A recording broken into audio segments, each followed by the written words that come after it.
Se tu queres começar a ler a Bíblia e não sabes por onde começar, esta playlist é para ti. Esta playlist é um convite para tu leres a Bíblia completa em um ano. São 52 semanas de leitura completa, 3 a 4 capítulos por dia. Vamos começar? Olá a todos, sejam muito bem-vindos novamente. Para ti que já estás a acompanhar esta jornada de leitura bíblica, nós hoje vamos ler o livro de Lucas, do capítulo 10 ao capítulo 12. Para ti que és novo nesta jornada, nós já lemos os evangelhos de Mateus, Marcos e neste momento estamos a ler o evangelho de Lucas. Se tu vais começar agora, podes dar seguimento a partir daqui. Isto para poderes continuar a leitura no mesmo ritmo que nós estamos a fazer. Amém? Então vamos começar. Livro de Lucas, capítulo 10. Jesus envia os seus discípulos. Depois disso, o Senhor escolheu outros 72 discípulos e os enviou adiante, 2 a 2, às cidades e aos lugares que ele planejava visitar. Estas foram as suas instruções. A colheita é grande, mas os trabalhadores são poucos. Orem ao Senhor da colheita, peçam que ele envie mais trabalhadores para os seus campos. Agora vão e lembrem-se de que eu os envio como cordeiros no meio de lobos. Não levem dinheiro algum, nem bolsa de viagem, nem um par de sandálias extras. E não se detenham para cumprimentar ninguém pelo caminho. Quando entrarem numa casa, digam primeiro que a paz de Deus esteja nesta casa. Se os que vivem ali forem gente de paz, a bênção permanecerá. Se não forem, a bênção voltará para vocês. Permaneçam naquela casa e comam e bebam o que lhes derem, pois quem trabalha merece o seu salário. Não fiquem a mudar de casa em casa. Quando entrarem numa cidade e ela os receber bem, comam o que lhes oferecerem. Curem os enfermos e digam-lhes: agora o reino de Deus chegou até vocês. Mas, se uma cidade se recusar a recebê-los, saiam pelas ruas e digam: limpamos dos nossos pés até o pó desta cidade, em sinal de reprovação. E saibam disto: o reino de Deus chegou. Eu lhes garanto que, no dia do juízo, até Sodoma será tratada com menos rigor do que aquela cidade. Que aflição as espera, Corazim e Betsaida, porque se nas cidades de Tiro e Sidom tivessem sido realizados os milagres que eu realizei em vocês, há muito tempo os seus habitantes teriam se arrependido e demonstrado isso vestindo panos de saco e jogando cinzas sobre a cabeça. Eu lhes digo que, no dia do juízo, Tiro e Sidom serão tratadas com menos rigor que vocês. E você, Cafarnaum, será elevada até o céu? Não, descerá até o lugar dos mortos. Então ele disse aos discípulos: quem aceita a sua mensagem, também me aceita. E quem os rejeita, também me rejeita. E quem me rejeita, rejeita também aquele que me enviou. Quando os 72 discípulos voltaram, relataram com alegria: Senhor, até os demônios nos obedecem pela sua autoridade. Então ele lhes disse: vi Satanás a cair do céu como um relâmpago. Eu lhes dei autoridade para pisarem sobre cobras e escorpiões e sobre todo o poder do inimigo. Nada lhes causará dano. Mas não se alegrem, porque os espíritos impuros vos obedecem. Alegrem-se, porque os seus nomes estão registados no céu. Jesus agradece ao Pai. Naquele momento, Jesus foi tomado da alegria do Espírito Santo e disse: Pai, Senhor dos céus e da terra, eu te agradeço porque escondeste estas coisas dos que se consideram sábios e inteligentes e as revelastes aos que são como crianças. Sim, Pai, foi do teu agrado fazê-lo assim. Meu Pai me confiou todas as coisas.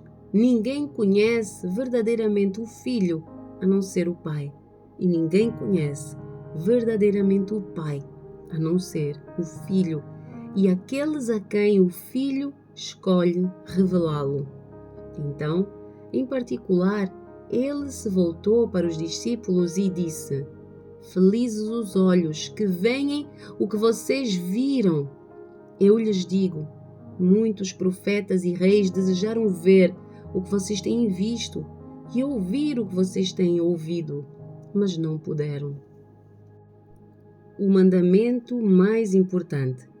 Certo dia, um especialista da lei se levantou para pôr Jesus à prova com esta pergunta: Mestre, o que é preciso fazer para herdar a vida eterna? Jesus respondeu: O que é que diz a lei de Moisés? Como é que você a entende? O homem respondeu: Ame o Senhor seu Deus de todo o seu coração, de toda a sua alma e de toda a sua força e de toda a sua mente. E ame o seu próximo como a si mesmo. Está correto, disse Jesus. Faça isso e você viverá. A parábola do bom samaritano. O homem, porém, querendo justificar as suas ações, perguntou a Jesus: E quem é o meu próximo? Jesus respondeu com uma história. Um certo homem descia de Jerusalém para Jericó, quando foi atacado por bandidos. Eles lhe tiraram as roupas, o espancaram e o deixaram quase morto à beira da estrada. Por acaso, descia por ali um sacerdote. Quando viu o homem caído, atravessou para o outro lado da estrada. Um levita fazia o mesmo caminho e viu o homem caído, mas também atravessou e passou longe. Então veio um samaritano e, ao ver o homem, teve compaixão dele. Foi até ele, tratou dos seus ferimentos com óleo e vinho e os enfaixou. Depois, colocou o homem no seu jumento e o levou a uma hospedaria onde cuidou dele. No dia seguinte, deu 2 moedas de prata ao dono da hospedaria e disse: Cuide deste homem. Se você precisar de gastar a mais com ele, eu lhe pagarei a diferença quando voltar. Qual destes 3 você diria que foi o próximo do homem atacado pelos bandidos? Perguntou Jesus. O especialista da lei respondeu: Aquele que teve misericórdia dele. Então Jesus lhe disse: Então vá e faça o mesmo. Jesus visita Marta e Maria. Jesus e os seus discípulos seguiram viagem e chegaram a um povoado onde uma mulher chamada Marta os recebeu em sua casa. A sua irmã, Maria, sentou-se aos pés de Jesus e ouvia o que ele ensinava. Marta, porém, estava ocupada com os seus muitos afazeres. Foi a Jesus e disse: Senhor, não o incomoda que a minha irmã fique aí sentada enquanto eu faço todo o trabalho? Diga-lhe que venha me ajudar. Mas o Senhor respondeu: Marta, Marta, você se preocupa e se inquieta com todos esses detalhes. Apenas uma coisa é necessária. Quanto a Maria, ela fez a escolha certa e ninguém tomará isso dela. Lucas, capítulo 11. Ensino sobre a oração. Certo dia, Jesus estava a orar em determinado lugar. Quando terminou, um dos seus discípulos lhe disse: Senhor, ensina-nos a orar, como João ensinou aos discípulos dele. Jesus disse: Orem da seguinte forma: Pai, santificado seja o teu nome. Venha o teu reino. Dá-nos hoje o pão para este dia e perdoa os nossos pecados, assim como nós perdoamos àqueles que pecam contra nós, e não nos deixes cair em tentação. E ele prosseguiu: Suponha que você fosse à casa de um amigo à meia-noite para pedir 3 pães, dizendo: Um amigo meu acaba de chegar para me visitar e eu não tenho nada para lhe oferecer. E ele respondesse lá de dentro: Não me perturbe, a porta já está trancada e a minha família e eu estamos deitados. Não posso ajudá-lo. Eu lhe digo que, embora ele não o faça por amizade, se você continuar a bater a porta, ele se levantará e lhe dará o que precisa por causa da sua insistência. Portanto, eu lhes digo: peçam e receberão, procurem e encontrarão, batam e a porta lhes será aberta, pois todos os que pedem, recebem, todos os que procuram, encontram, e para todos os que batem, a porta é aberta. Se vocês que são pais, respondam: se o seu filho lhe pedir um peixe, você lhe dará uma cobra? Ou, se lhe pedir um ovo, você lhe dará um escorpião? Portanto, se vocês, que são pecadores, sabem como dar bons presentes aos seus filhos, quanto mais o seu Pai no céu dará o Espírito Santo aos que lhe pedirem. A fonte do poder de Jesus. Certo dia, Jesus expulsou um demônio que deixava um homem mudo, e quando o demônio saiu, o homem começou a falar. A multidão ficou admirada, mas alguns disseram: é pelo poder de Belzebu, o príncipe dos demônios, que ele expulsa os demônios. Outros exigiram que Jesus lhes desse um sinal do céu para provar a sua autoridade. Jesus, conhecendo os seus pensamentos, disse: todo o reino, dividido internamente, está condenado à ruína. Uma família dividida contra si mesma se desintegrará.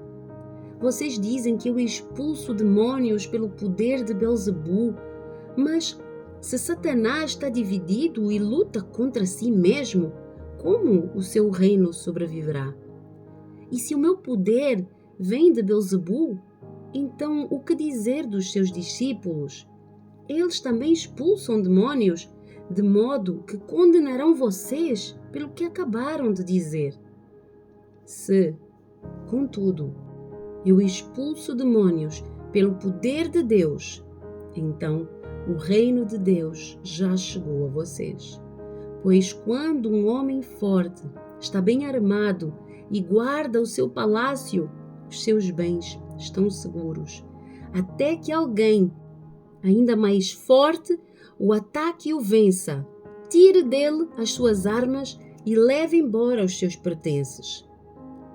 Quem não está comigo, opõe-se a mim, e quem não trabalha comigo, trabalha contra mim. Quando um espírito impuro sai de uma pessoa, anda por lugares secos à procura de descanso, mas, não o encontrando, diz: voltarei à casa da qual saí. E ele volta para a sua antiga casa e a encontra vazia, varrida e arrumada. Então, o espírito busca outros 7 espíritos piores do que ele, e todos entram na pessoa e passam a morar nela, e a pessoa fica pior do que antes. Enquanto ele falava, uma mulher na multidão gritou: Feliz é a sua mãe, que o deu à luz e o amamentou. Jesus, porém, respondeu: Ainda mais felizes são os que ouvem a palavra de Deus e a praticam. O sinal de Jonas. Enquanto a multidão se apertava contra Jesus, ele disse: Esta multidão perversa insiste que eu lhes mostre um sinal, mas o único sinal que lhes darei será o de Jonas. O que aconteceu com ele foi um sinal para o povo de Nínive. O que acontecer com o Filho do Homem será um sinal para esta geração. A rainha de Sabá se levantará contra esta geração no dia do juízo e a condenará, pois veio de uma terra distante para ouvir a sabedoria de Salomão. E vocês têm à sua frente alguém maior que Salomão. Os habitantes de Nínive também se levantarão contra esta geração no dia do juízo e a condenarão, pois eles se arrependeram dos seus pecados quando ouviram a mensagem anunciada por Jonas. E vocês têm à sua frente alguém maior que Jonas. Receber a luz. Não faz sentido acender uma lâmpada e depois escondê-la ou colocá-la sob um cesto. Pelo contrário, ela é colocada num pedestal, onde a sua luz é vista por todos que entram na casa. Os seus olhos são como uma lâmpada que ilumina todo o corpo. Quando os olhos são bons, todo o corpo se enche de luz. Mas, quando são maus, o corpo se enche de escuridão. Portanto, tomem cuidado para que a sua luz não seja, na verdade, escuridão. Se vocês estiverem cheios de luz, sem nenhum canto escuro, a sua vida inteira será radiante, como se uma lamparina o estivesse a iluminar. Quando Jesus terminou de falar, um dos fariseus o convidou para comer em sua casa. Ele foi e tomou lugar à mesa. O seu anfitrião ficou surpreso por ele não realizar primeiro a cerimônia de lavar as mãos, como era costume entre os judeus.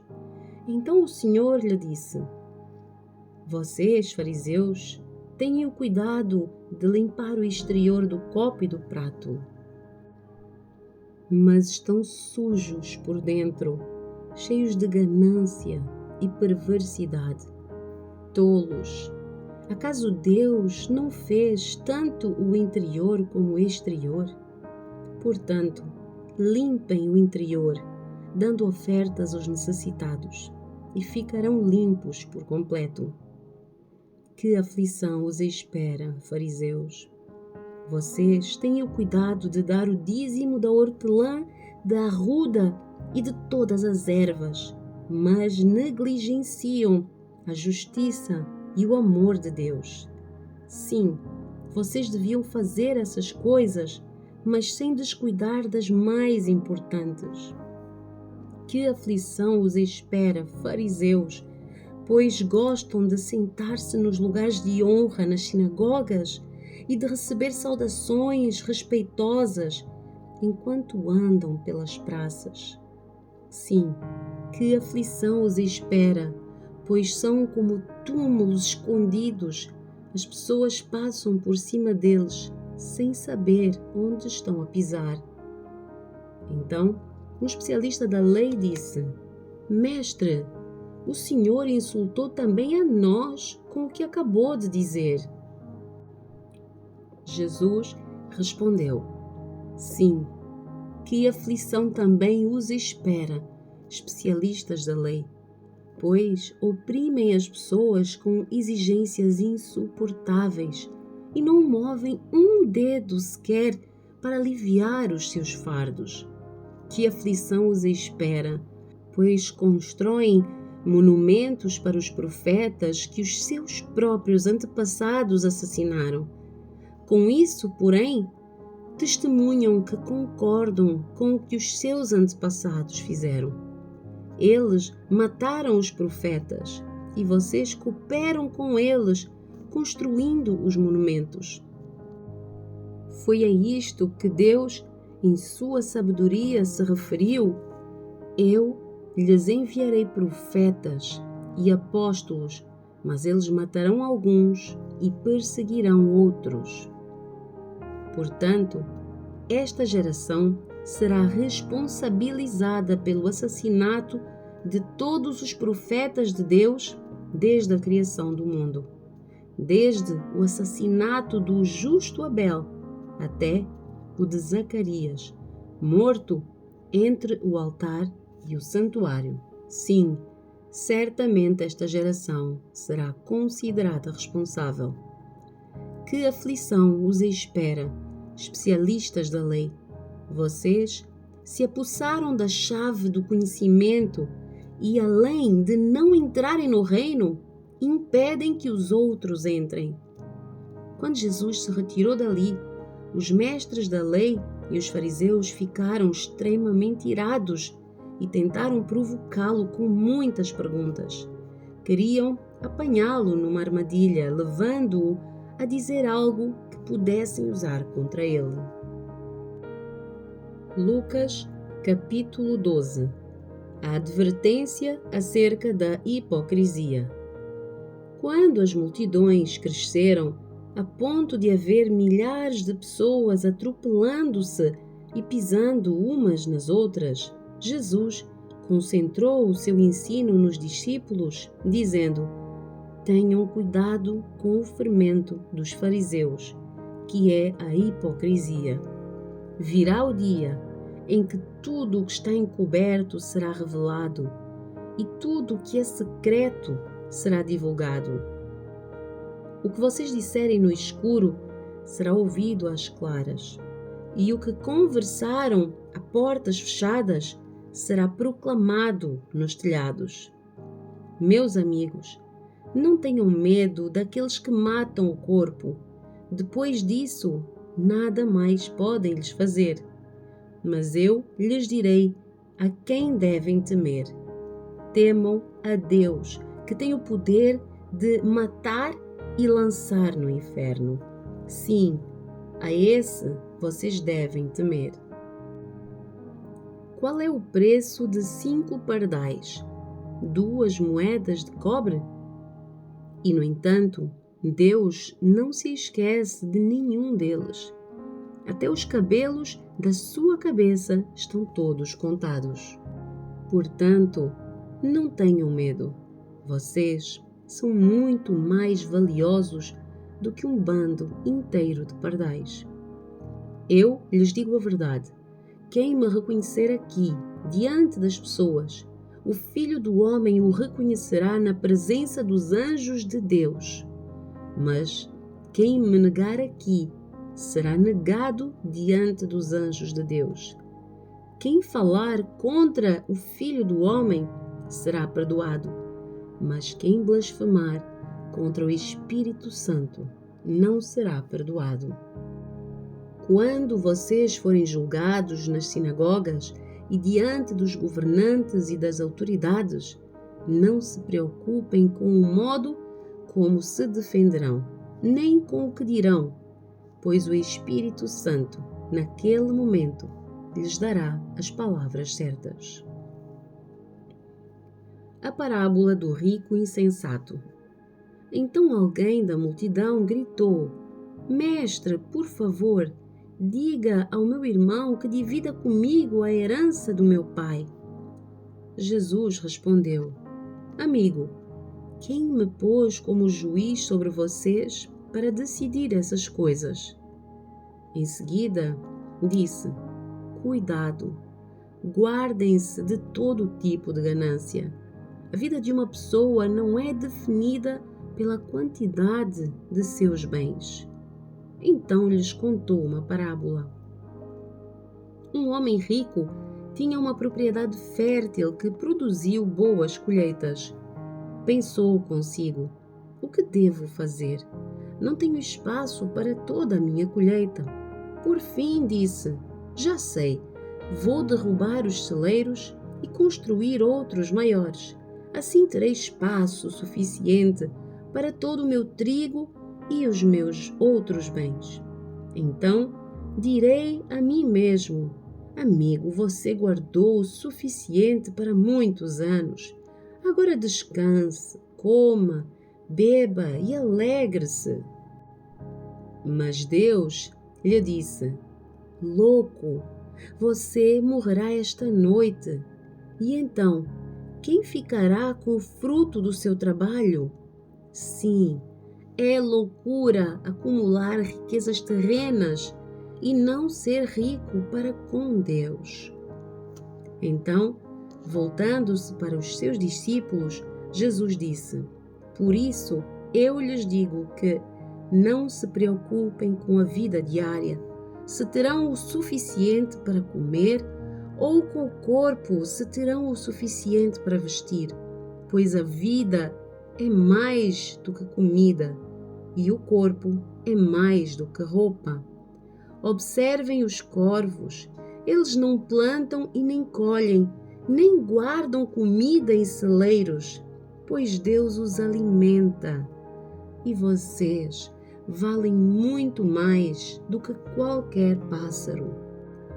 Qual de vocês, por mais preocupado que esteja, pode acrescentar ao menos 1 hora à sua vida? E se não podem fazer uma coisa tão pequena, de que adianta se preocuparem com os maiores? Observem como crescem os lírios. Não trabalham, nem fazem as suas roupas. E, no entanto, nem Salomão, em toda a sua glória, se vestiu como eles. E, se Deus veste com tamanha beleza as flores que hoje estão aqui e amanhã são lançadas ao fogo, não será muito mais generoso com vocês, gente de pequena fé? Não se inquietem com o que comer e o que beber. Não se preocupem com essas coisas. Elas ocupam o pensamento dos pagãos de todo o mundo, mas o seu Pai já sabe o que vocês precisam. Busquem, acima de tudo, o reino de Deus, e todas essas coisas lhes serão dadas. Não tenham medo, pequeno rebanho, pois o seu Pai tem grande alegria em lhes dar o reino. Vendam os seus bens e deem aos necessitados. Com isso, ajuntarão tesouros no céu, e as bolsas no céu não se desgastam nem se desfazem. O seu tesouro estará seguro, nenhum ladrão o roubará e nenhuma traça o destruirá. Onde o seu tesouro estiver, ali também estará o seu coração. Estejam preparados para a vinda do Senhor. Estejam vestidos, prontos para servir, e mantenham as suas lâmpadas acesas, como se esperassem o seu Senhor voltar do banquete de casamento. Então poderão abrir a porta e deixá-lo entrar no momento em que ele chegar e bater. Os servos que estiverem prontos, aguardando o seu retorno, serão recompensados. Eu lhes digo a verdade, ele mesmo se vestirá como servo. Indicará onde vocês se sentarão e os servirá enquanto estão à mesa. Quer ele venha no meio da noite, quer de madrugada, ele recompensará os servos que estiverem prontos. Entendam isto. Se o dono da casa soubesse exatamente a que horas o ladrão viria, não permitiria que a casa fosse arrombada. Estejam também sempre preparados, pois o Filho do Homem virá quando menos esperam. Então Pedro perguntou: Senhor, essa ilustração se aplica apenas a nós ou a todos?" O Senhor respondeu: "O servo fiel e sensato é aquele a quem o Senhor encarrega de chefiar os demais servos da casa e alimentá-los. Se o Senhor voltar e constatar que o seu servo fez um bom trabalho, eu lhes digo a verdade, ele colocará todos os seus bens sob os cuidados desse servo. O que acontecerá, porém, se o servo pensar: meu senhor não voltará tão cedo, e começar a espancar os outros servos, a comer e a beber e se embriagar? O senhor desse servo voltará em dia em que não se espera e em hora que não se conhece. Cortará o servo ao meio e lhe dará o mesmo destino dos incrédulos.